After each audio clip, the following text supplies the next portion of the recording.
कोन्निचिवा morning आशाको खान्जी खान्जी बनाउँदा जहिले पनि स्टक अर्डर ख्याल गर्नु मैले कहाँबाट सुरु गरेछु र कहाँबाट कुन स्टक कसरी लेखेको छु भन्ने याद गर्नु हजुरहरूले स्टक अर्डर चाहिँ ख्याल गर्नुपर्छ स्टेप बाइ स्टेप यसको जापानिज मिनिङ भनेको आशा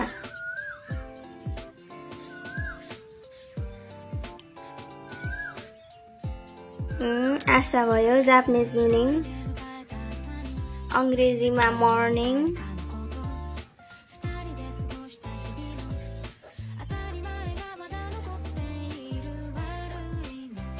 र नेपालीमा